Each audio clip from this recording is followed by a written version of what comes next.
What were you doing? We have a whole keynote now. We didn't do that last time. Yeah, that's okay. You got... I don't know what's going on. That's okay. Welcome to the show, Welcome everybody. to the most organized podcast It's okay, Greg. Nobody this knows what's side going of the on. street. Hey, listen, when did you roll in? When did you guys walk through the door? 7:02. 7:02, right? And it's currently 7:22. I got it rolling within Not 20 bad. minutes of your arrival. Not bad. This is a personal best. That's really good. Yes. I mean, in the interest of full disclosure, right? Like, I screw something up every week. Last week we had the cameras fail, the AC wasn't turned off, but I screwed up the camera failing. What is this, episode 4? Or This is did you 4. already screw up the number? Okay. I screwed up the number last week, I too. know. There were 2 episode 2s or something. But we're like super organized now. I have Keynote running on the computer. I'm going to be able to see this in Final Cut, and there's a little number 4 right there. So All right. on the video, I believe 4 is directly above me. And if I get that wrong, that'll be pretty funny. Yeah. No. So welcome to the show, everybody. We got a show. And That is the catchphrase now. you said it should be, so I said, all right. I guess it's the catchphrase. We have our 7 sections of the Get Off My Lawn Records podcast. The first is introductions, also known as Who the Bleep Are You? You've been razzing me. Who the bleep are you? My name is Greg Cisco. I am a Canadian spy living in the U.S. Oh, God, I've sentenced myself to death. I hear those Canadian sentencing is really strict, too. Greg's just sick of talking about his books. You've been on 3 episodes. Yeah, it is very difficult to introduce myself every time, and I have not really done it sincerely yet. At least I haven't started off sincere. I like it. I really like your first one, though, because there was a sincere moment, because you said, and I don't know who I am. I thought I said I was British. That was after we razzed you. We started giggling. I'm a guy who has made some terrible short films in his past that we're gonna dredge up later. Oh, yes, we will talk about that in our second section. In our, I think it's 6th session? I don't know. It comes out on Thursdays. So we break it up into daily sections. So I've been dropping some because I don't know that everybody wants to watch section 7 every week. Like, nobody watches Everybody Gets a Trophy. Even though I love Everybody Gets a Trophy, maybe it's not good as a segment. So I'm going to leave that just in the full podcast for people who actually sit through the whole freaking thing. It is long. It's an hour and a half. I have to wonder how many of those people there are who actually sit through the whole thing. You know?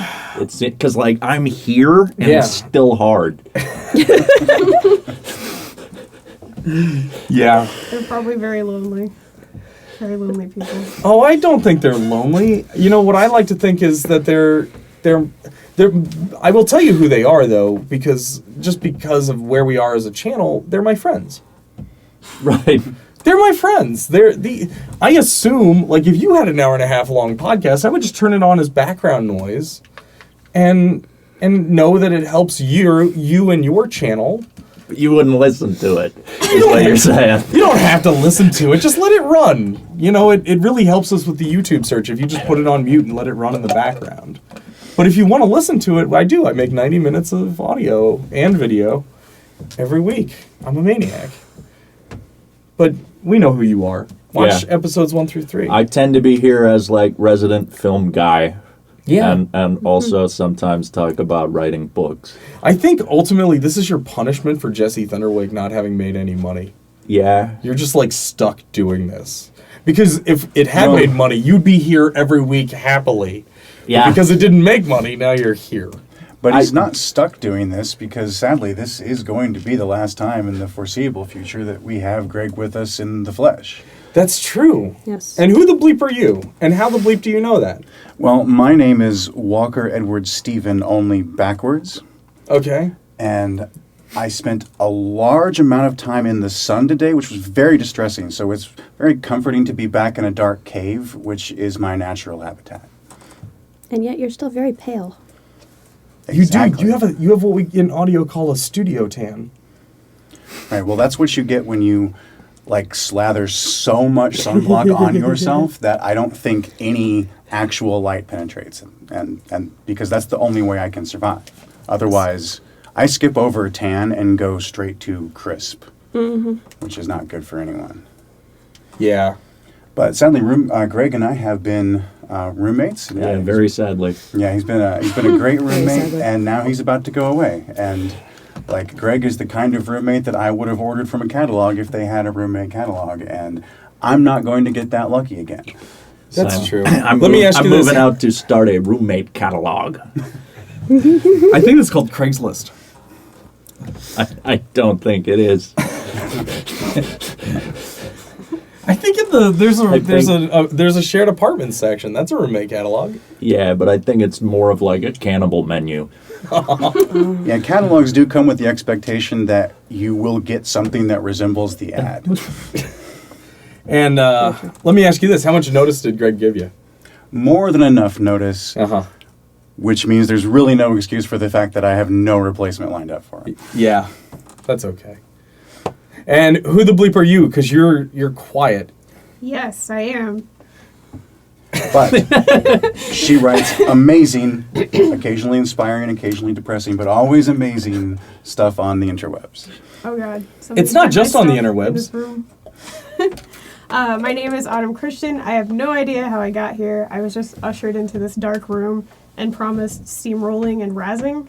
I'm a writer. I have no convicted felonies. What else? Oh, do you want to see my book? Yeah. Here it is. This person is very, very beautiful person that I've never met before. I'm not sure you can see it on camera. What's it called? It's called Ecstatic Inferno. It's out from Fungasm, which is imprint Eraserhead, which is a small indie press in Portland.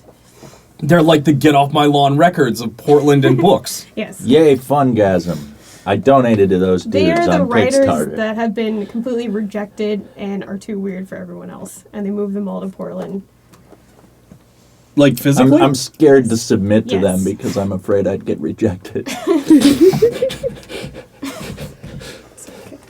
Hey, scoot your chair out just a little bit from the wall there. It's making Banging noise. into that wall. Yeah. Yeah, and Autumn, I don't know you that well. I've only met you a few times. That is true. You came here when we did the screening at the house for Jesse Thunderwake American Icon. That was probably the first time I met you. Yeah, I think I met you like 4 years ago, and suddenly I'm here again. Yeah. Well, no, I mean, we've run into each other, like Greg's birthday party like 2 years ago. I'm usually incredibly drunk and whenever I'm in public, so I'm sure we've met. I probably said some things that I regretted. But I'm still here, so. Actually, last time I saw you, I left going, Autumn hates me. And I don't know why Autumn hates me. What did I do? I would not engage, I would like ask you a question and be like, yep. Yeah. And it'd be like, I'm not talking to you. And you just like glared at me all night, at least as far as I could tell. Kind of like how I'm glaring at you right now. Like, Yeah. yeah, Why do you hate me? I don't. Okay. And see, I just assumed you were an introverted artist, which I can totally relate to. And Yeah, why do you make this all about you, Donald? Because he does. I just want to point out that in this room I have the most gravity. So And that's only half because of the disco hoodie. yeah, only half. The other half is the It's just sheer, genuinely there. It's Sheer just mass. genuine. I'm just a big guy. I will say the disco hoodie is very nice. When MC Overlord comes on this podcast, I'm gonna be so quiet. I'll be a little church mouse. I'll be like, just tell stories. Yeah. the lights in the room are very good to the disco hoodie, I must say. Are they? Yeah, you got white and red sort of action lighting going on. It's nice. I don't really pay attention. I conceived this whole podcast of like, how can I throw this together instantly and get like, I will have this edited before I go to bed, and we're going out partying after this. Right. We're once we finish, we're going straight to just turn the camera off, leave, go to the bar. Yeah. And just because my mother watches it, when was the last time I was at a bar? That you actually drank at? Yeah. I think that was Greg's birthday. Yeah, that sounds right. And speaking of women that hate me, By the way, because my mom is watching, last time I was at a bar was 12 hours ago. So, sorry, Mom. but there was that one incident where I got really embarrassingly drunk in front of your mother. So forever, you Yes. will be better than me. It's great. Not really, because I was almost equally embarrassingly drunk. And Yeah, but you didn't actually you're yak not, on and, yourself. And you're not her son.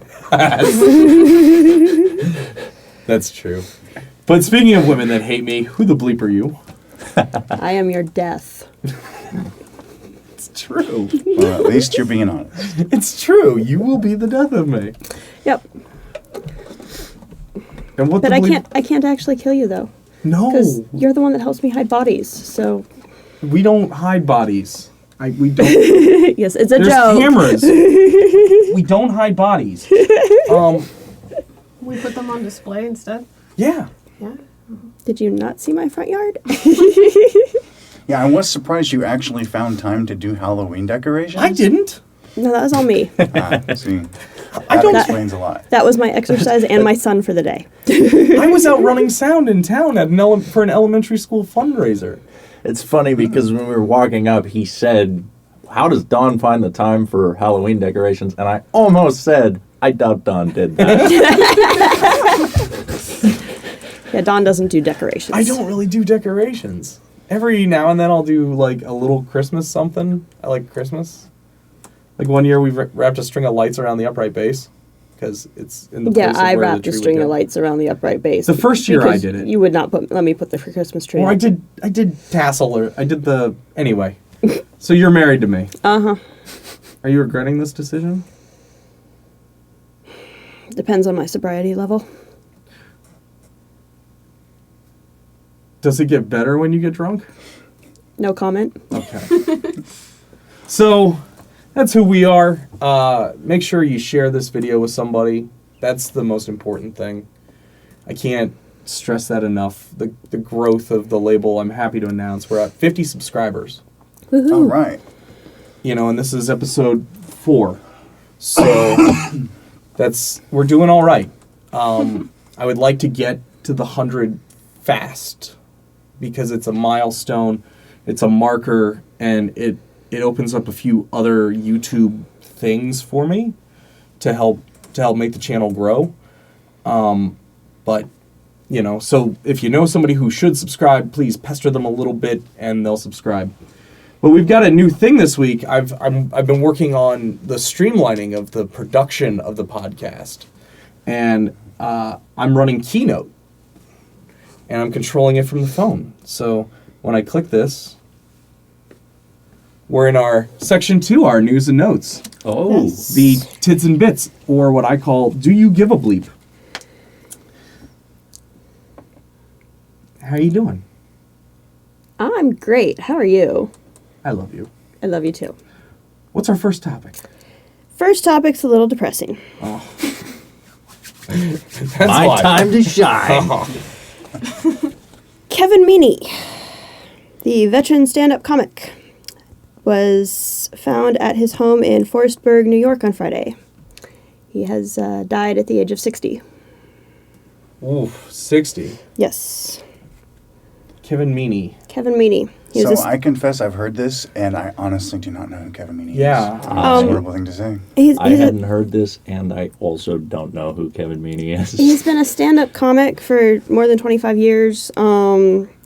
He was in the 1990 sitcom Uncle Buck, and he was also Okay. in the Tom Hanks film Big.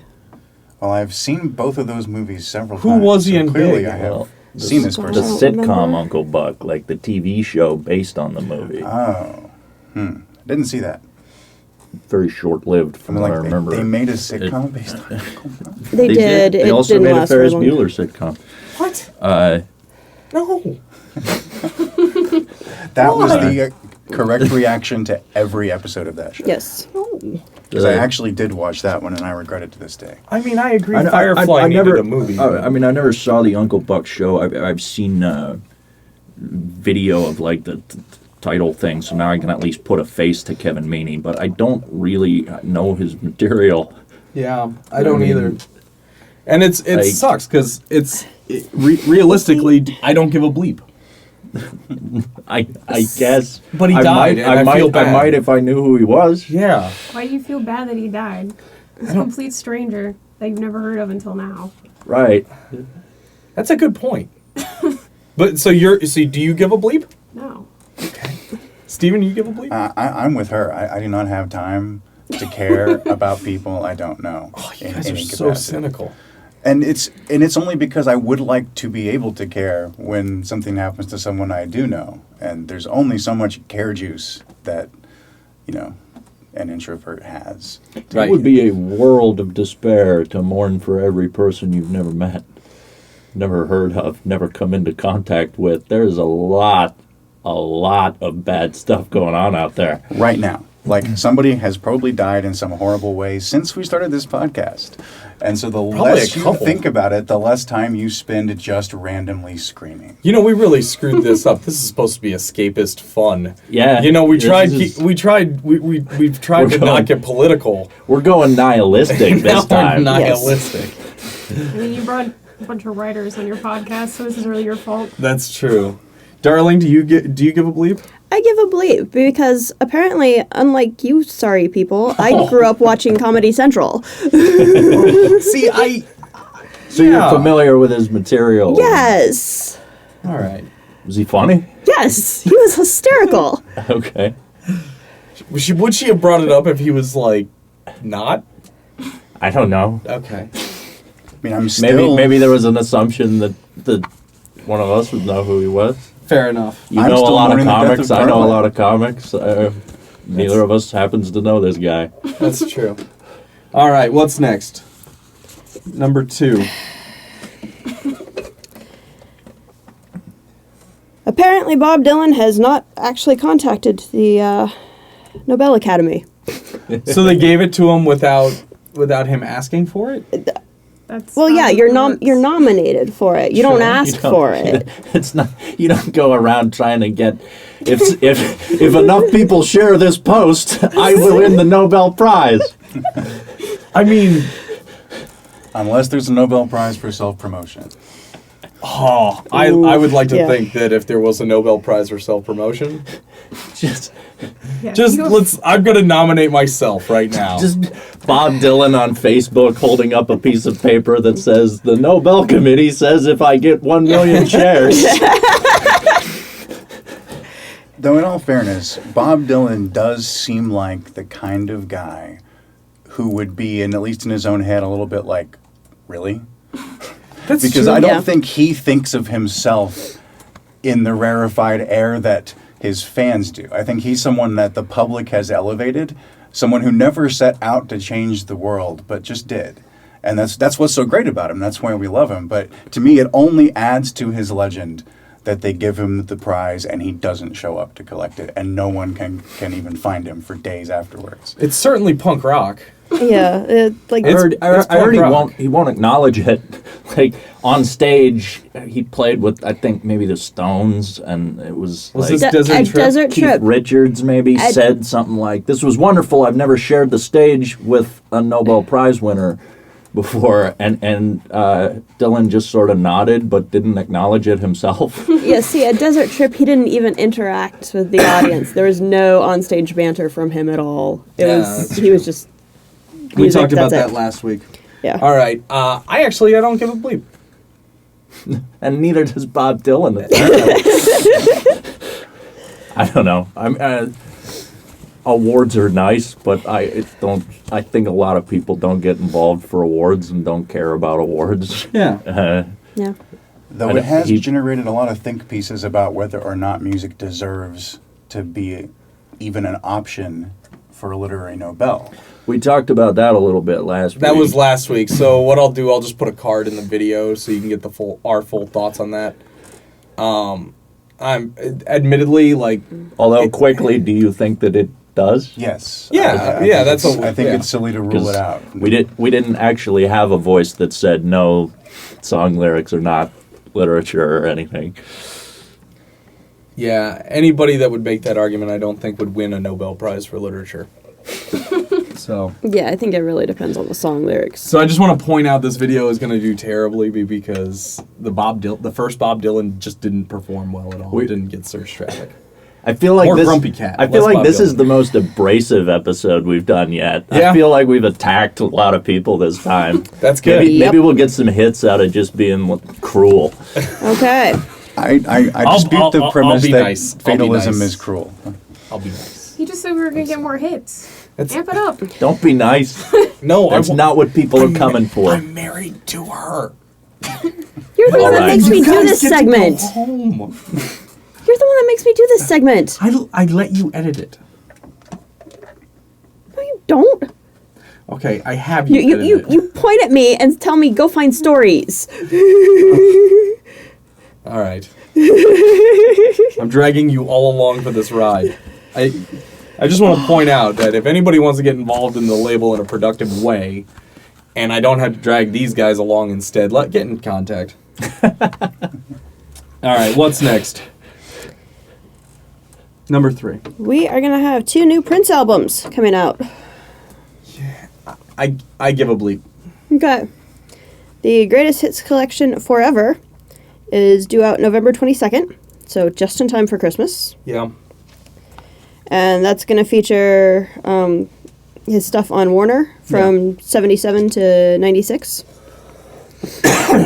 And then early next year, they are releasing the Purple Rain Deluxe Edition with a second album of completely unreleased material. I give a bleep, and I'm completely against this. Well, It is 2016. If he wanted his material from the vault released, if he wanted it released, right? It's 2016. It costs nothing. Release it. They're trickling it out, and they're gonna go, oh well, buy Purple Rain one more time. How many copies of Purple Rain must they manufacture? Right? Just release this stuff. That's why you just rip it off of YouTube. So it's just a terrible cash grab. I give a bleep. Prince didn't want that at all. well, Prince was renowned for having a ton of unreleased material in his vault that Yeah. he intended to eventually release. So Hey, if obviously, it's specified in the will to release it, what I'm saying is release it as one chunk. Just put it out. that make may- it a okay, torrent. That's fair enough. Yeah, I think that was part of the problem. But asking capitalists not to be capitalists is just never going to work. Yeah. If there's an opportunity to make the money, some organization will swoop in and make it, or the family will find a way to make it. I don't think you can stop that particular avalanche. But I had a respect for Prince without really being a fan per se. Sure. So I've never actually purchased Purple Rain. So if they say, hey, here's a new release of Purple Rain with a whole bunch of unreleased stuff from him, that might actually compel me to purchase it. So I am the target audience of their admittedly appalling drip drip strategy. So do you give a bleep? I give a bleep that we finally get new Prince. Are you in gonna buy a it? new format? I probably will, because that's kind of exciting. What do you think it's going to cost? Was there a price tag? That I can't no, there was speculate. not. I will buy it if it is the same price as any other album. I'm not going to pay like $60 for it or something if they try to. But it's going to be a try to double scalp album, us so it's all. going to be a little more Okay, anyway. so what do you consider the price of a regular album? A regular album Yeah. is between $9 and $12. Thus says iTunes, because that's been the price of every album I've purchased since I bought an iPhone. All right. So the Jazz Destroyers were a freebie last week, and let's jack it up to 12. Right? Like, let's be proud of it. It was 7 so that I could split it with the guys, but let's put it up for 10. When it goes back up, it's going back up for 10. And that's going up on Thursday. So the full episode comes out on Sunday, and so somebody who listened this far in on Sunday will know that, hey, I got 3 days to go on to getoffmylawnrecords.bandcamp.com and download the Jazz Destroyers for pay what you want, which can be $0. And I don't mind you getting it for free. I'm giving it away this week. If you go take the time, you got to leave your email. I just want to know who's getting them. at some point I will make an announcement when I'm going to start tracking the emails. But right now it's just my friends, and I'm just letting them know what's going on directly. So if I start when people I don't know start downloading it, then I will start compiling a mailing list. But at this point, no, I'm not going to spam you. I just want your email so I know who did it. You give a bleep? I give a bleep. I mean, really, artists need to create some sort of will or trust or something that talks about the distribution of their material after their death in order to prevent things like this from happening if they don't want things like this to happen. You know, they're... After my death, I just want all of my material, all of my unreleased material, just go out for free as fast as possible. Just put it up. Well, you better have that in writing, because otherwise I'm making money off it. Apparently, before my death, Get Off My Lawn Records is going to release my unreleased material. That's horrible and embarrassing. For a week. We'll see. It'll be out there for a week. It could last forever. We're gonna Sure. we're gonna talk about that. We're gonna talk about that later. Do you give a bleep about it? Honestly, I never really listened to much Prince. I just don't care that much in general. Yeah. Autumn, do you give a bleep? I think I think a lot of artists are very particular about like how they cultivate their image and like how they package it. But I feel like after their death,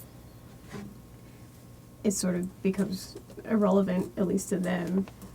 Sure. So I don't know. I don't know how I feel about this. Fair enough. All right. Okay. What's next? Number 4.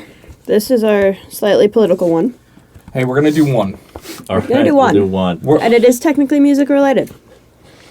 All right. Weird Al has released a new video on Thursday called "Bad Hombres, Nasty Women." Yep. I heard. By the about way, it, I'm but I calling didn't- my surf rock album "Bad Hombres" now. Like that, it was. It's like that's what that surf rock album needs to be. Go ahead. I was just gonna say I heard about that this morning, but I haven't had time to listen to it or watch it or whatever. I watched it. Did you watch it? I haven't watched the Weird Al video specifically, Okay. but it's perfect for many reasons. Yeah. Did you watch it? I did not, but I assume it's great because Weird Al is a genius. Yes. Am I the only one who watched it? No, I watched it. All right. So I got the impression he hates them both. I got the impression that he's indifferent to them both, Yeah. and that he was just mocking them like he mocks everything else. Yeah. Because I mean, Hillary Clinton and Donald Trump auto-tuned is just wonderful. He's never been a political guy, right? I don't No. think that Weird Al has ever delved into politics, even in the least. Yeah. I think this is the first example of it. Because I actually saw that headline this morning and kind of thought, Weird Al doing politics. I don't think that is really something he's touched before. The subject is so strong in the culture right now that even while I'm trying to not do it, we get political. on the I podcast. wrote a novella, man. You did. He did. You wrote Donald Trump and the Hairpiece of Evil. Yeah, and I may shut up about politics for like years once January rolls around, and there's no chance of selling any more books. My theory is if Trump gets in, you're getting deported. Well, there's that too. I may. And If you were Trump pretty gets harsh on elected, Hillary. I'm heading straight to Guantanamo. Back to Canada you go. Oh, that's right. Next week is our Ask a Canadian episode. What? Yeah, Yes. we're next week is Ask a Canadian. I've got my two friends Michael and Caitlin, and one is from British Columbia and one is from Toronto. Toronto. We're gonna get the proper pronunciation on the podcast. Okay. And so if anybody wants to ask a Canadian a question that they've been too embarrassed to ask, What's up with the Beavers? what's up with the Beavers? I will ask. You could leave a comment in the Like, why comment do section. beavers exist? No, why does Canada have beavers on their money, and the beaver is generally a celebrated animal in Canadian culture? It's a great. Well, it's a great hilarious. it's a national animal, It's right? I mean, somewhat- Is the it's like beaver the It's national- like an eagle. Yeah, it's like the bald eagle of Canada. Is it? I just want to know that story because I don't know how it became that. All right, we'll find out. I'm not 100% on that, but I'm pretty sure. I should be more sure because I'm sort of Canadian. Right. Sort of. You were Sort born of. here. Yeah. Yeah. My parents are Canadians. But you were born here. Yeah, I've never lived in Canada. So you were an anchor baby. You've had to fight for Canada. I'm kidding. But I of got, course I'm kidding. I got legal dual citizenship, so I'm jealous. I'm jealous. Autumn, we interrupted you. I'm sorry. Oh, I said he had to fight for Canada once. I did. I had a drunk guy get angry at me for being Canadian, and I had to wrestle him. Like, And I, physically? I pinned him while singing the Canadian national anthem, As you which do. was kind of a nice moment. I'm gonna start following you around with a camcorder. Yeah, That's one of those things that like that's was I'm this not- before You cell could- phones or cell phone video? no. This was like 5 years ago. All right, which one of your friends was so irresponsible that they didn't pull out their phone and instantly start filming that? Oh, I wasn't your friend then. Fair enough. Don't call me your friend. hey, I'm not your friend, pal. I also don't think I owned a cell phone at the time. That makes But sense. I mean, did you yeah, see if the you place I lived? if you followed me around with a camcorder for 2 years, you could probably make a good like 70-minute documentary. So if anybody wants to start a Kickstarter for me to go follow Greg around for like 2 years, let me know. As long as it doesn't involve me moving to Mattoon. That's all I care about. You can stay here. If you leave, I'm going back to California. Yeah, that's true. I'm not staying here. Mattoon does not sound like a town in America. Like that sounds like somewhere in Vietnam to me. Sounds Canadian to me. Mattoon. It's up in Saskatoon. Oh, you guys are crazy. I don't give a bleep. I don't even know what that topic was, and I don't Weird give a Al. bleep. Oh. I just don't give a bleep. The politics are just I'm just tired of it. And I still find myself on Facebook like, oh, I better go share this one. Maybe somebody hasn't figured it out quite yet.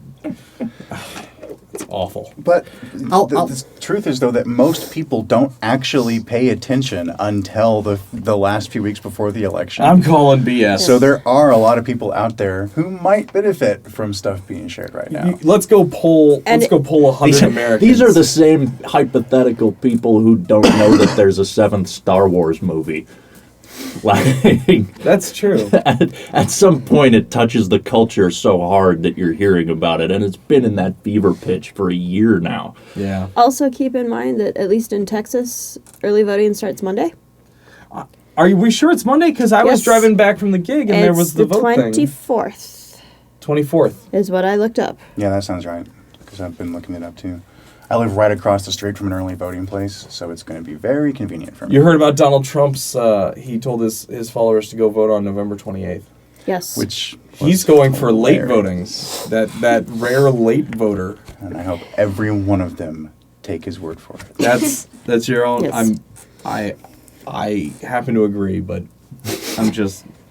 It's hard for me, man. It's Like, like, I'm a I hard know. If you try and take no stance on this, like, everyone knows your stance already. Everybody knows my stance. I literally get on Facebook. I'm swearing. Like my buddy was like, I saw you dropping F-bombs on Facebook, and I'm like, yeah, I was. I was saying, leave me the F alone. Leave me the F alone. I don't want to hear about Trump anymore.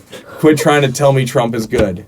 Because I can't, like, I've had to start blocking people. And it bothers me deeply when I have to.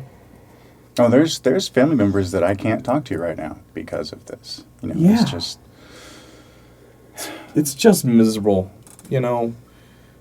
But we should all be on the lookout for Mike McMullen. I'm terrified of this guy. I like see. So this is hard for me because I am a hardcore political junkie. That's Like, fine. I So tell absorb everybody about Mike McMullen. ridiculous. You mean Evan McMullen?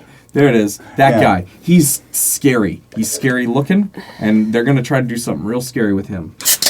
And see, I think Evan McMullin is the only Republican that has spoken in public that has made the slightest bit of reasonable sense in like 10 to 15 years. He is the only Republican I would even give the time of day right Wait, now. isn't he only on the ballot in like Utah? He's on the ballot in about half the states, but he's only really trying to win Utah because that's what he needs to make a splash. A third-party candidate has not won a state since 1968. That's a long Yes. drought to go without anyone He's coming not even close. third party. He's independent.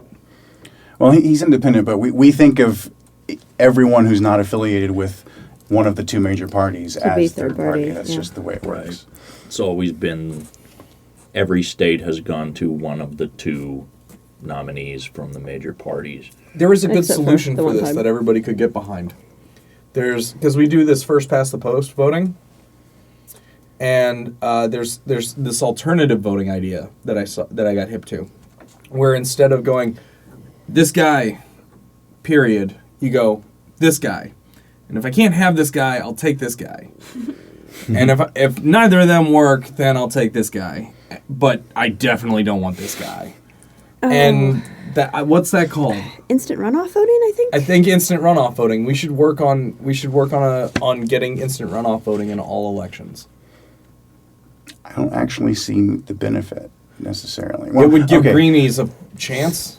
It would give third parties a chance. I mean, that's. I don't care about the libertarians. It give the I Green think Party they a have chance. in Alaska.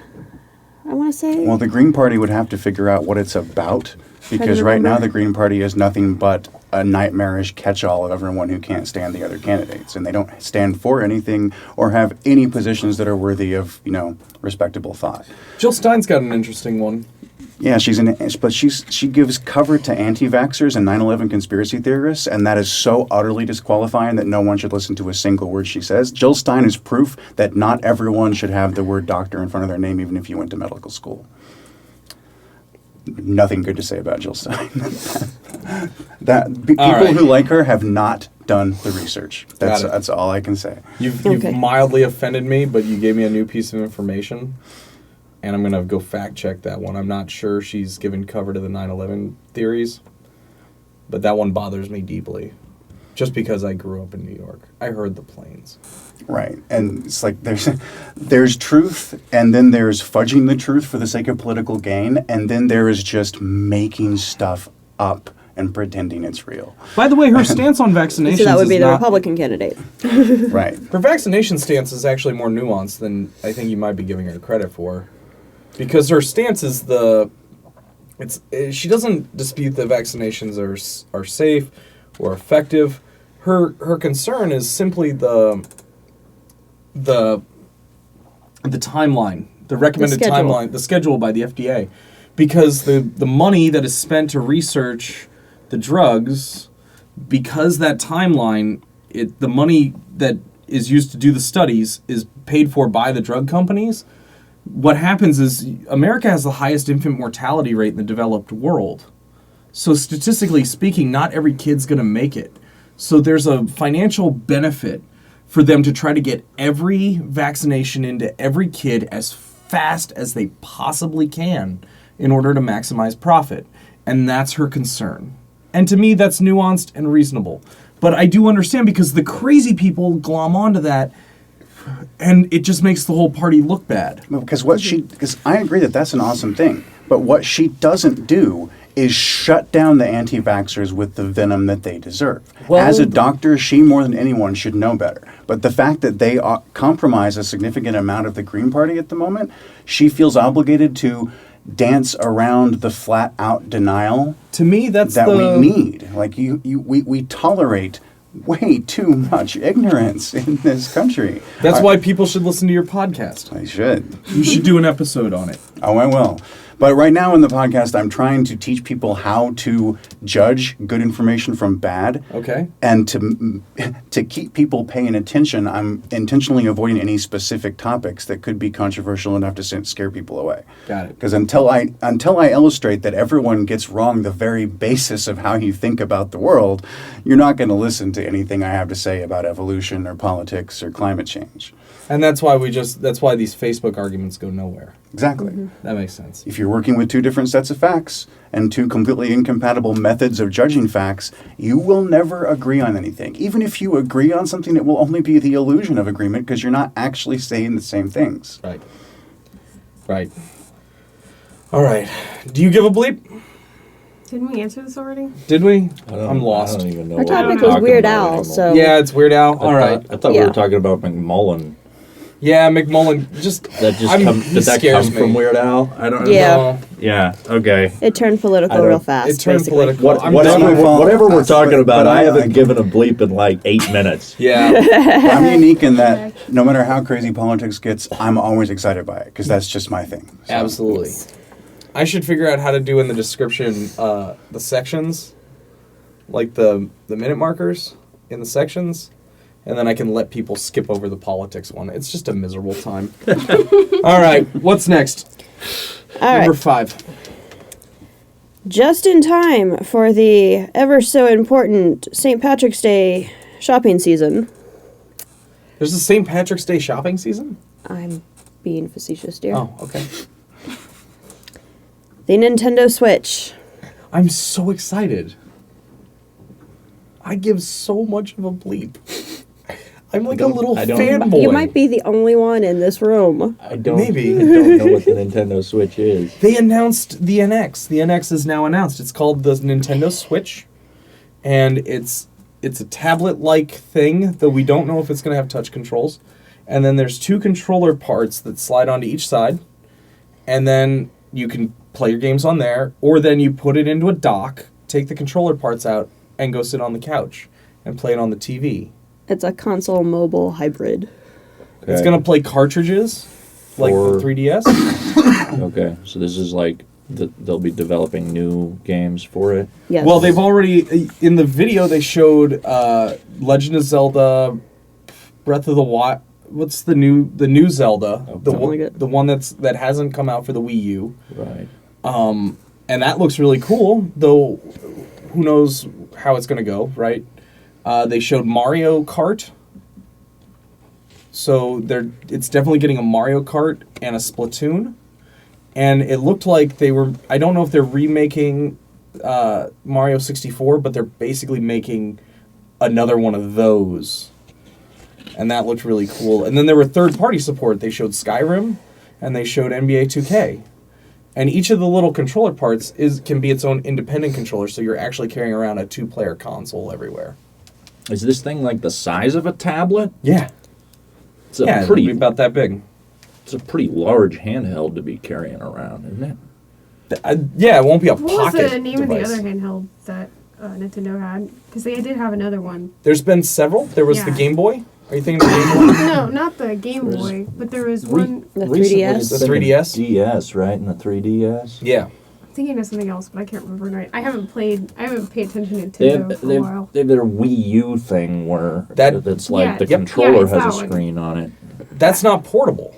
You can't take that tablet out of the house. Okay. I see. Now you can take your game out of the house, onto the street, come home, finish it on the TV.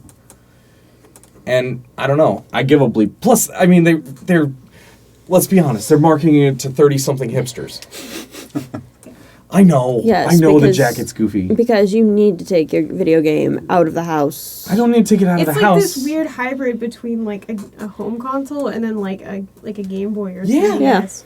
But it's interesting how like Nintendo sort of makes these weird like hybrid consoles that kind of like fit in between like niche spaces, and sometimes they work and sometimes they don't. So Yeah, the it'll be- Wii U really Yeah. failed. Yeah, it'll be interesting to see how people react to that because I feel like it could be one of those things where it's like, well, I have like a game to play like on the bus, like 3DS, and then I have like my console. So like, why do I need this? But Because it's an upgrade to both right. at the same time. But That's if you the already- sales pitch. Yeah, but if you already have both, I don't know. I There- just am curious. There's always the a new gimmick. shiny. There's always a gimmick with Nintendo, and Yeah. it always sounds stupid. It And- does always and- sound stupid. And sometimes it is, and sometimes it isn't. But The waggle on, controls. on initial reaction, it's always what? Why? Why? Why do you need 2 screens? I think Why? yes. And I think the Wii is probably the worst name Yeah. for a console. Wii U, I've Wii U, ever Wii U, heard. Wii U. Yeah, and then the Wii U, like, it was really confusing. Like, I remember you going, it's a thing we attach to the Wii. No, it's a whole new system, and nobody understood that. Right. Yes. Right. It was sad. It took me months to understand that. Do you give a bleep about the Switch? Oh, there was one commercial when the Wii first came out that was the two top Nintendo guys, and the commercial was them going around from home to home and explaining it to kids, and it would open up We would and they like would to say, play. yeah, we want to play. Yeah. And it was the closest they ever came to even kind of justifying that ridiculous title. Like, I would have loved to have been a fly on the wall in that marketing meeting. It used to be called something else. That was much cooler before it came out. I remember this. There was. They always have a It code wasn't, name. it wasn't the Revolution, was it? I don't remember. I think that was the GameCube was originally called the Nintendo Revolution. GameCube was Dolphin. Right. So then the So Wii maybe- would have maybe been it- Revolution. Maybe it was But Revolution. then it came out as the Wii, and we were all Which very Rebel- disappointed. Yeah. I bought one. I actually bought one from a guy because From a guy? they were hard to get. You couldn't for the first year of the Wii. You couldn't find them in a store. So there were people. They would go like scalp them. They would know that Walmart was getting one on Thursday, and they would go and line up on Thursday and then buy it for $200 and then scalp it for $220 or $230 or $240. And for a year it went on. It went on for like 6 months before I was like, screw it. I'm going to pay somebody $30 to go buy this thing for me. The other thing that I find tends to happen with Nintendo and their ridiculous gimmicks is they develop for them very well. Yeah. But third parties don't. Third parties never make good use of any of it. Like I had a Yeah. Wii, and Nintendo's games that they put out themselves Yeah. were often great. They did amazing things with that. But then you would go play something from Ubisoft or whatever, and it was like, this is awful. This doesn't work at all. So I remember Tiger Woods being really frustrating. Maybe it's just because I'm bad at golf. I feel like Definitely a Nintendo left possibility. me behind. Like, Really? or I left, maybe I left Nintendo behind. Because I was, like, the video probably can't capture it, but you have the classic It's sitting right there. system right there. And that thing absorbed most of my childhood. And I was with it for the N64 and the GameCube, but then I went to college and video games stopped being a thing. And when I came back to games, it was PlayStation. And now Right. it's VR, and Nintendo is still making games that I feel like are primarily geared toward kids. Like, Nintendo's a great entry gaming system for younger kids. But I think for older gamers, we want Yeah, but want you'll get more Skyrim. hardcore blood and guts and eventual VR that's coming out soon. I'm tired of Mario Party breaking my family apart. Mario Party breaks your family apart? There is like throwing things and fights and rivalries, and then like clans form, and Once and the then they clans betray form, each other. it's do gone too people far. hit each other with giant hammers, It's terrible. throw turtles at each other. My family never had Mario Party. We had Diddy Kong Racing. That was quite contentious. Mario Party is like the perfect storm of like chance and like messing up other people and like taking revenge out of them. So it's like, even though it's not your fault, it feels like you did something horrible, and then that person feels slighted, and that's like the entire game. It's just Yeah. ruining other people's lives. That's why it's got. Wow. I'd like to try the one on 3DS, but I hear it's not very good. But it would be fun to play that game with complete strangers. Because then you have no remorse. Like when I play Mario Kart online on my 3DS, because I don't have a Wii U, I skipped the Wii U, but I love my 3DS. Yeah, you just make like a 7-year-old cry, or the 7-year-old makes you cry. Yeah. And it's all, but they think I'm 7. Yeah. And I just think they're all 30-year-old dudes, you know? Though I would totally play Mario Kart in VR. That would be awesome. To actually feel like you're really driving the thing, that would be great. I think I would fun. puke. Not on Rainbow Road. Yeah. You fall off. Yeah. Yeah, just I be saw sitting it. on your couch screaming. You've been very quiet. You played Mario Kart with us in college, Yes. but we never really played Rainbow Road. Nobody liked that one. We played it enough. I always liked the circle track on the GameCube version. There was one that was just a circle Yeah. track. Rainbow Road is like Jimmy didn't do his homework, so now he has to play Rainbow Road for like 2 hours. Like, that's his punishment. That's how that game feels to me. I'm pretty good at Rainbow Road on Mario Kart 7. Like when I get online with people, when Rainbow Road comes up, I'm like, It's never been as difficult and frustrating as it was on the original Mario Kart, Yeah. where there were just no walls anywhere, Yep. and and you just had to know. yeah, it was just so much anger came from that level. Good times. Good times. See, we went from politics to I would- nostalgia. Yes. I would say regarding the Nintendo whatever Switch. ridiculous gimmick thing, Switch. I'm showing you the video after this. I'm pretty casual about gaming. I don't play much anymore. I like Nintendo. I don't think that I give a bleep about the Switch specifically, but I'll still continue to like Nintendo. Yeah, but what if you could get, say, Red Dead Redemption 2 on the Switch? I never even played Red Dead Redemption. It's But you already have it's on PlayStation, right? it's on like all of them. It's a AAA multi-plat, and so what happens is Nintendo got left out in the Wii, so you couldn't get like Grand Theft Auto on Unless the I'm Wii. like a homeless man who like wants to play it in like a bus station, but I would just play it at home on the console that I already have. Yeah. Yeah. I don't see like the That- incentive to buy it again. Well, the handheld aspect for me is not take it out of the house. That's Okay. almost secondary for me. It's I want to play on my big project. Like anybody that watches the Freeform Fridays, that's my living room, Right. right? And I've got Okay. that big ass projector down there. Can't you already do that? But I can't pick up the game and then take it into Okay. the bedroom and just lay in bed and finish the game. That's what excites me about the Switch. Let's be realistic. You wouldn't be taking it into the bedroom. I'd fall asleep on the couch. No, you'd be taking it into the bathroom. Yeah, that's true. Mario Kart on the John. All right, what's next? Our improvised list bait. Originally, this was called "What the Bleep Have You Done for the Label?" Has anybody other than me done anything for the label this week? We showed up. Yeah, Yeah. that's kind That's of That's asking a kind of lot. about the extent I of had what to I. drive to Manor, so we all. Right. Yeah, that's true. I'm kind of out there. I'm not really. It's like 15 minutes Yeah, from Austin. it wasn't that bad. I- I just heard of this label yesterday. Yeah, that's so- true. I was just like, oh, because I've been literally, everybody who's watching this has probably been like, oh yeah, Don pestered me about this too. Like, Yep. What I really need is I need people to go pester other people. Because I can only do so much pestering myself. So go tell a friend about what we're doing with the podcast, post it on your wall, and then hopefully somebody watches it and thinks we're funny and then subscribes. That's the whole point of this. But this week, we've got 1, 2, 3, 4, and I don't consider myself one, but I think we have 5 writers in this room, if we consider me one. I've certainly written a few short stories, but I'm You a write musician. music. Yeah, but yeah. So we got 5 writers in the room, but we're all very well read. So last week we did our top 10 movies each, off the top of our head. So screw that. This week we're going with top 5 books. Greg, go. Oh, Jesus. All right, I'll start it. Okay.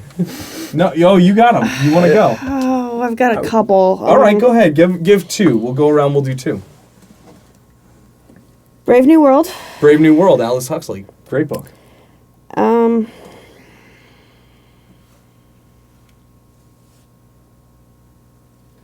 Mansion on the Hill. All right. Mansion on the Hill is written by who? I don't. Who? Oh, I forget. It's Oh, out in those. if you're gonna list a I am book, you should be able worse. to do the author. It's about the music industry. Gotcha. Stephen, 2. So I'd actually be more interested in hearing what the last 5 books people read were than your favorite. Yeah, those are all textbooks. Yeah, and mine are all tech manuals. Like the last. Well, that's not true. I've been reading. The Mixer Man. He did the Mixer Man Diaries, which is really good.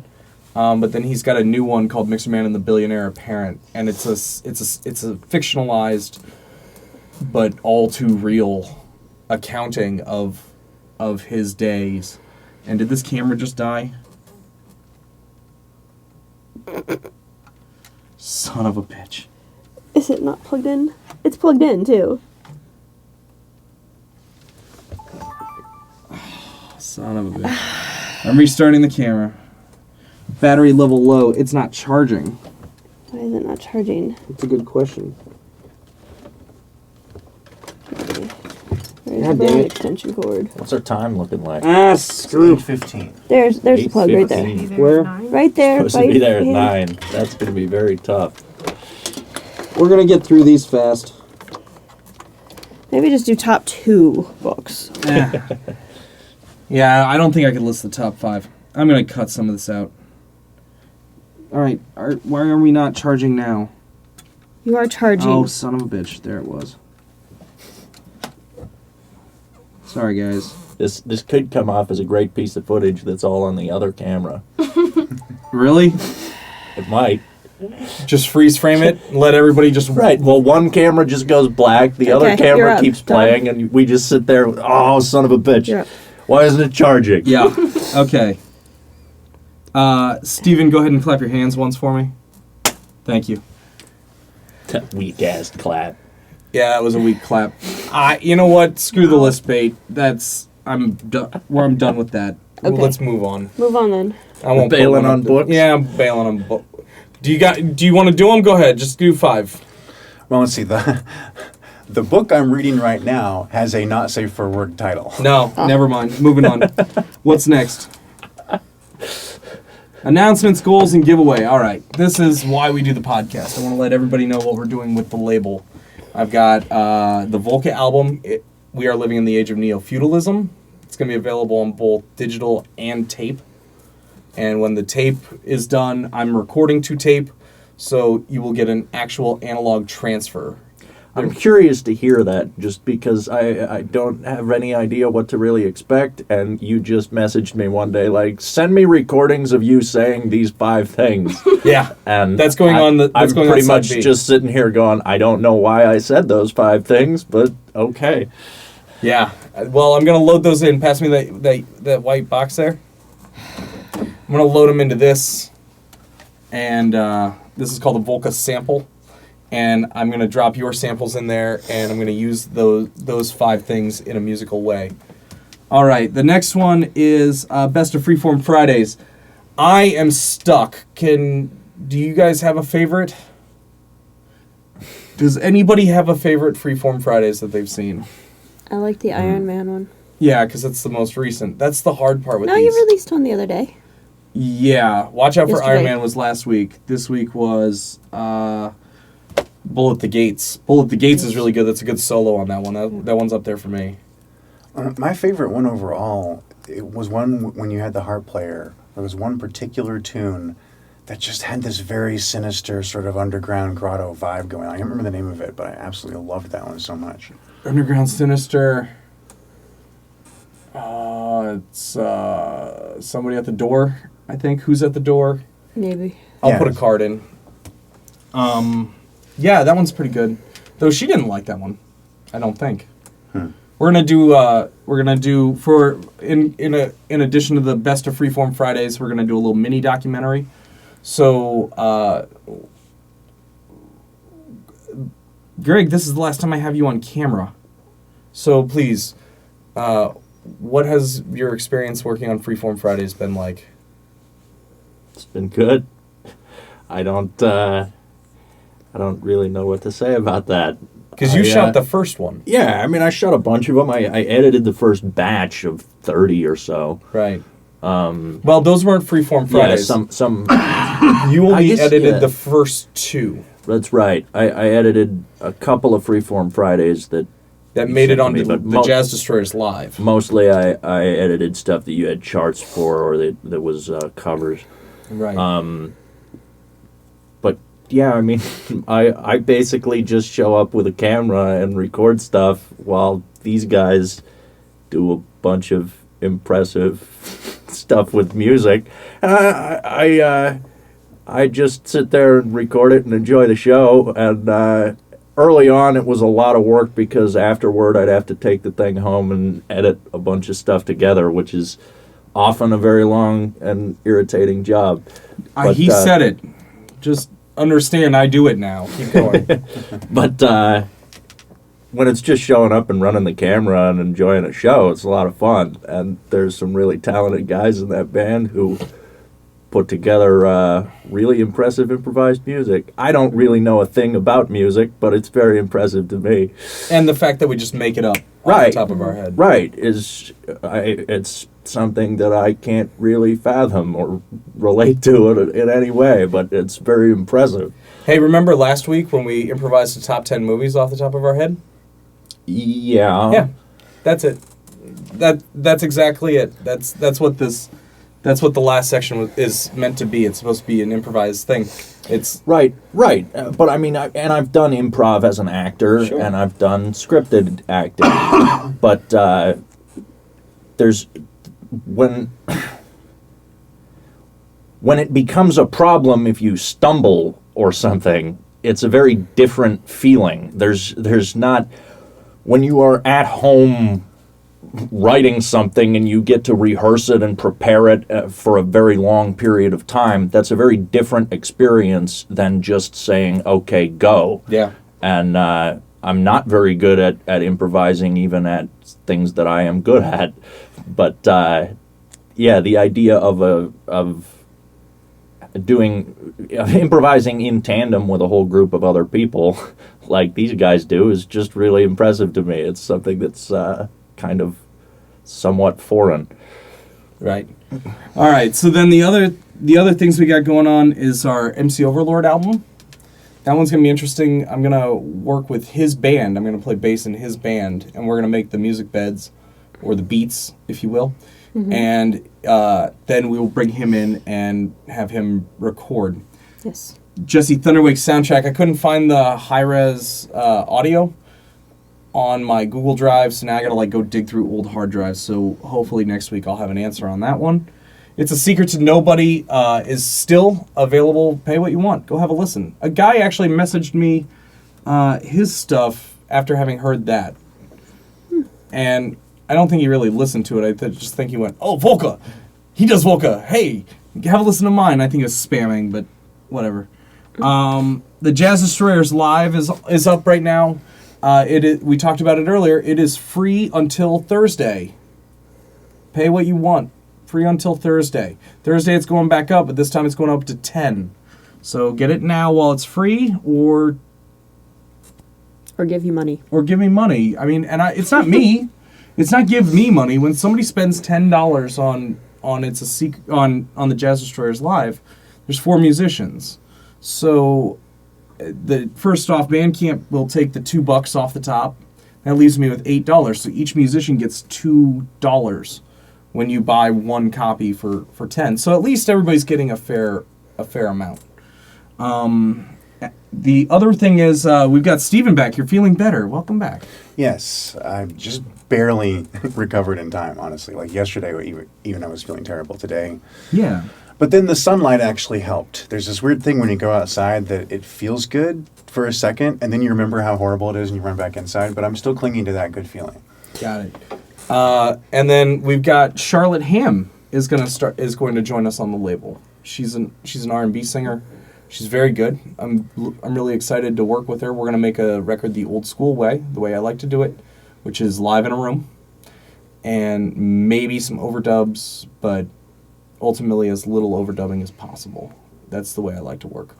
And then on top of that, Your Name Here. If you know of a band that's good, it's interesting, please get in touch through the Facebook page, Get Off My Lawn Records, and let me know what's going on. Or if you're in a band, let me know what you're working on.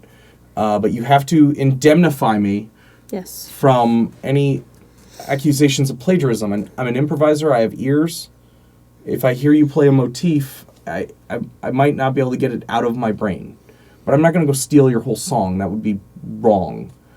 But you need to indemnify me. But this is a solicitation for submission. So send me some stuff. Let me hear what you're doing. And then on top of that, that's it. All right, what's next? Shout-outs. All right, this is where we go around the room. We're going to shout out 3 things, people, places, projects that we're not involved with. because really this is about building a community. So I'm going to go first. I want to give a shout out to Kenny Dorm's Backyard. We shot the last Freeform Fridays there. These two guys, they did the camera work on that, and I still haven't even gotten to start to edit it because I still am catching up from the guitar session that you and I did by ourselves. Well, we had musicians. Tom brought his GoPro, but you and I produced that. The background in Kenny Dorham's looked amazing. That footage should be Should be top great. notch. Yeah. I'm interested to see if the audience likes it better than the Regal Cat editions, because that's the session I'm talking about. Speaking of which, Regal Cat has not made an appearance. Yeah, she has. She's been in and out. Really? She lounged right in the middle of the room Oh. for like 20 minutes, dude. Fair enough. So I want to give a shout out to them. They're looking for volunteers, and if you're in Austin and you can help out, they really could use a hand. And volunteering is just as important as a monetary donation for those guys. So I will put a link in the description. Make sure to get in touch if you've got any extra resources you can throw their way. The other thing I want to shout out to Victor Wooten, greatest living bass player. I don't know if that's true. Lenny Stallworth sold me the hat, you know. Lenny might be the greatest living bass player. I love Lenny. But Victor Wooten I want to give a shout out to. He's been, I was listening to Live in America on the way home, and it really thoroughly influenced my whole outlook on music, including his book, The Music Lesson. It's a good book. It really explains in a logical and through storytelling all of the aspects of music and what to focus on. My third shout out is going to be to, I think it was Ridgepoint Elementary School, who I went and ran sound for today for free for their fundraiser. They do a dual language program. It was great. And that is really cool because education, like I don't think it's possible to raise too much money for education at any level of the spectrum. Exactly. They need all they can get. So Steven, let's do your shout outs. Well, I'm wearing the shirt. So Rock Sauce? even though I'm, an employee, it's still not my company. So I think it's fair enough to shout out. I'm just a worker bee for them. Rock Sauce Studios is an amazing app development company, and I am not a fan of capitalism, right? Like I am opposed to the mentality of do everything possible to earn extra profit regardless of ethics. Sure.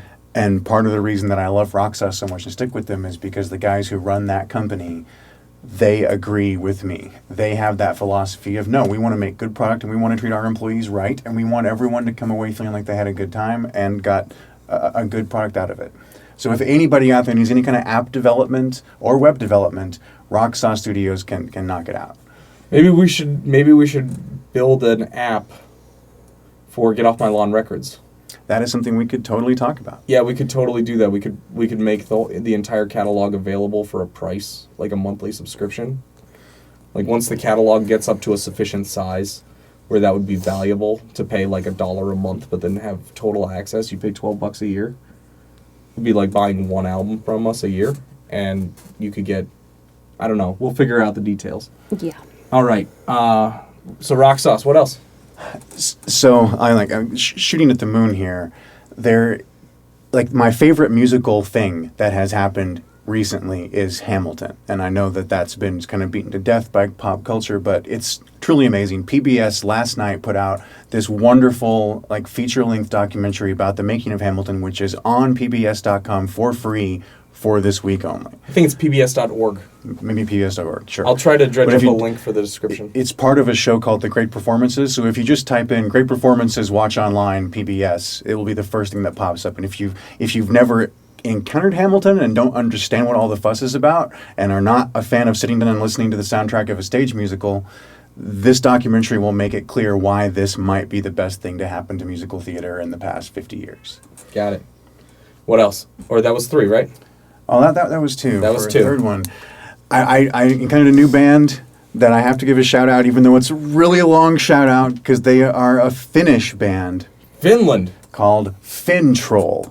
Fintroll. They're a death metal band, And one of their gimmicks is all their song lyrics are transcribed from ancient Swedish folk songs about trolls. About trolls. Nice. And it's kind of amazing. Maybe we should look. Are you in contact with them? Do they know who you are?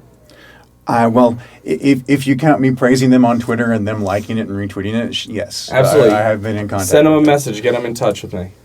All right. Let's see if maybe we could do a like a non-exclusive distribution deal. Why not, right? Right? Just we'll make it available on the Bandcamp for our listeners so that it's easy to get to. But I'm sure maybe their stuff's on iTunes and all that. But Fintroll. Fintroll. All yes, right. It's great. All right. Autumn, what are your 3 shout-outs? I'd like to give a shout out to my dogs because they inspire me that I made the right choice to avoid most human contact. Secondly is my publisher, Funkasm Press. I'll send you a link if you want to put it up later. Absolutely. But they have if you're basically just like horribly bored with literature and like these are sort of the rejects of like traditional publishers because it's super weird stuff. But yeah, they're doing some really cool stuff. Like John Skip and Danger Slater has like a kind of grotesque book about like a guy's body falling apart and cockroaches. What is my third? Lana Del Rey. No comment. Fair enough. Greg, what are your 3 shout-outs? I'm trying to think. I've been paying so little attention to anything other than working on getting out of town the last few days. But I feel like I should give a shout out to a friend of mine who's running a haunted house up in Denton that you gotta go see. Andy. Yeah, you Oh, gotta go. Andy. If you're up in that area, there's the Dark Path Haunt up there, which I've never been able to make it to, but he is one hell of a talented guy. He really is. And I'm sure that place is pretty terrifying. Yeah. You know, House of Torment is right next to my office right now. It is miserable right now. Yeah. Who else? Let me think. I'm going to give a shout out to Penn Jillette because we were talking earlier about favorite books and it didn't actually make it around to me and we kind of abandoned that one.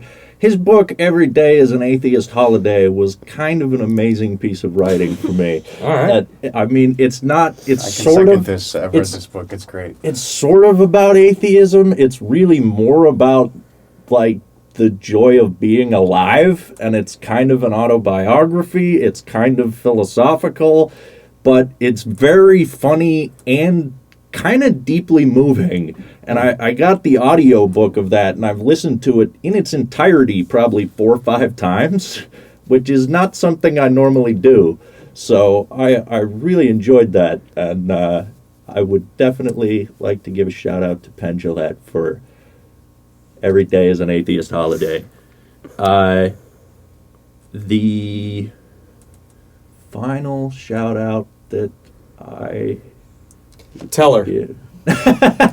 Okay, Let's get tell your, her. Let's get your 3 shout-outs. Okay, well, first shout out to Regal Cat. Oh, shout out to Regal Cat. Hi, sweetie.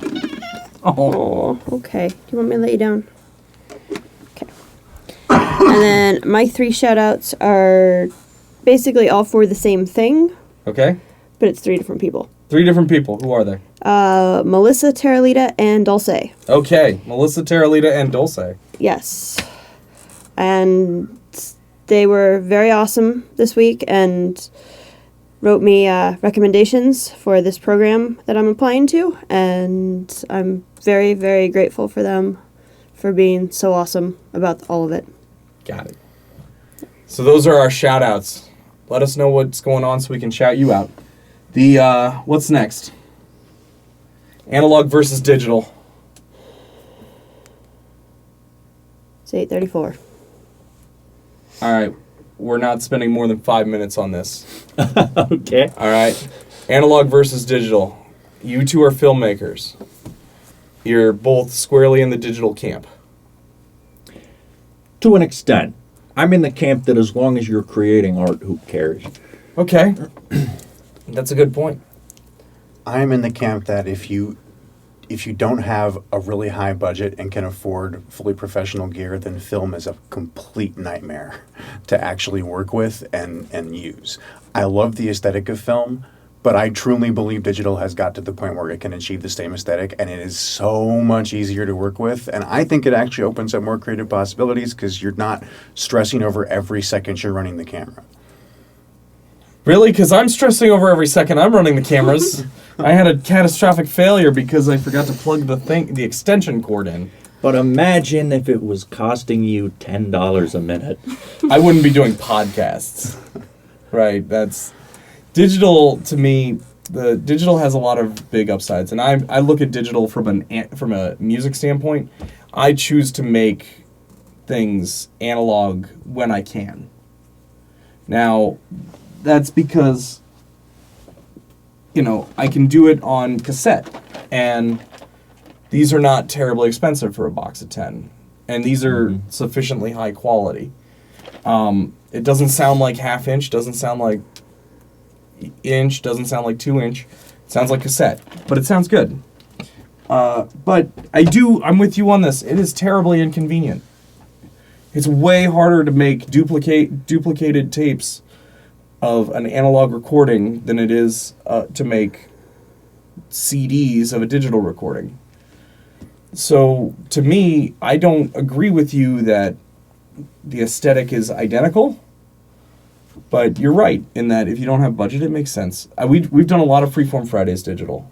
I think there's often, I think as film goes, working with film can put you into a different mindset that because it needs to be used sparingly, you take more care with everything that you do. Every frame. Where with digital it becomes cheap. You can spend a long time throwing ideas around. That can be a benefit, but the fact that it's precious with film can also be a benefit. Sure. Yeah, at the end of the day, I mean, you can write a book with a pencil, you can write it in a word processor. At the end of the day, what's the book? Like, what's the project that you did? That's way more important than how you did it. Mm-hmm. It's true. Though, Autumn, have you ever written a book on a typewriter? No. Have you ever had the urge to write a book on a typewriter? No. Or a longhand, for that matter. No, you don't have as much creative control, like, as you have with a computer. Okay. Because you can just, like, go back, like, move things around. It just is, like, a waste of time. I know some people prefer to, like, write it longhand because, like, they can focus better. But, like, you actually use two different parts of your brain, like, when you're writing longhand and when you're typing. Mm-hmm. And I feel like it's just more malleable when you can type on the computer. That makes sense. I just want to point out the road was written on a typewriter. Well, Cormac But- McCarthy is an artifact. Yeah. Well, I mean, the question is, like, do you think the quality of literature has increased over the last, let's say, 50 years? That's really hard to judge because the volume of literature has increased so much. And the volume of everything's increased. There's way more video, right? Where before it was just movies, now you have YouTube where there's 400 hours uploaded every minute. It's definitely changed too. Like stuff that was like, I don't think like people like Faulkner could like get published today because like the way our media is and like television stuff, we have visual representations for things that we didn't before. So like the writing is a lot faster and it's like less descriptive. But I don't know if that really is like necessarily like the quality of it. It's just like less heavy, kind of like old movies like had longer shots. Okay. There was a very angry director, somebody of note, who I don't remember who it was, so I won't say. Like, I'm not sure that I've got the name right. But he said something along the lines of, like, he was upset about a movie that he had done that did not do well with critics, and he thought that it deserved to do better. And he said if David Lynch were to start his career today, he would make Eraserhead and score a 35 on the tomato meter and be laughed out of the rest of his career. And I think that the medium has changed in that way. That's right. Yeah, the filtering process is so dramatically different now. Because a lot of what we think of as the great literary works from the past, I can't imagine making an impact on any level in the modern landscape. That's right. Like, We're going to hold off on the giveaway. I forgot to do the giveaway. Okay. because we're past. Yeah. After all that talking about it. After I all did. that talk. But the Jazz is, so next week we'll do it. We'll do the giveaway. I mean, we could do it. Well, it'd take 5 minutes to talk about it, right? Well, I just don't want to edit it. The reality is I have to do one. This has to go up tomorrow. I have to be able to throw this in. This is why we're doing screen cap of a keynote, so I can just drop the video from the cameras directly onto that. Okay. I just don't have the resources to go fix this podcast. Steven's podcast, which is recorded digitally and happily so, is he takes great care and edits it and fine tunes it. I throw these together because I have to. Otherwise, I will obsess. Freeform Fridays take me 4, 5, 6 hours a week at a minimum. I don't have that. I can't. And imagine an hour and a half. You put out so much content, though. I do. I put out a lot of I content. mean, I'm a maniac. I put out a novel once a year. I thought you did. I thought you did 3 novels in a year. I've never done 3. I've done 2. Because it seems or you did One Night Stands, and then did you do the collection of short stories right after that? Thicker Than Water and One Night Stands came out within a couple months of each other because I was writing them at the same time. Yeah. And then it wasn't too long later, I think, before I wrote whatever the next one that I came out with was. Boom. But, there it is. But it so wasn't. you released, it wasn't within a year. Really? No. Oh. I was going to call you a liar and then declare the debate over. What's next? Everybody gets a trophy. This is my favorite section. I don't think anybody has ever watched the podcast all the way through. I don't think anybody knows about this section, but everybody gets a trophy. Is a nice thing because I'm a very inclusive guy. Right? If I find out you play music, my instantaneous reaction is, "Hey, come sit in with me." So I like to take this time and I like to give recognition, both sarcastic and sincere, to everybody in the room. And also, we do have to wrap this the hell up. So, the award for brevity goes to Autumn this week. Yes. Autumn gets the brevity award. And now, Autumn, it's your turn to give somebody else an award. I'd like to give Greg this for his unrelenting cynicism. The Unrelenting Cynicism Nice. Award. That's a good award. I always wanted one of these. I campaigned hard for it. Almost as hard as Bob Dylan.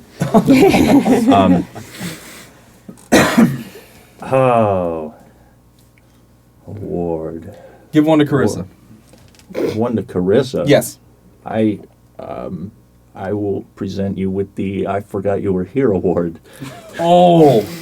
And the problem is she's going to decline. She thinks that her camera angle is sexist. No, this The one isn't camera sexist. angle? The previous camera angle was The sexist. previous angle. The original What was- camera what angle did was it say? I want to sexist. be on record. I said we'd work on it, and we worked on it. We did work on it. Okay. This is true. Wait, what was sexist about it? All of y'all were facing a camera. I was profile to a camera.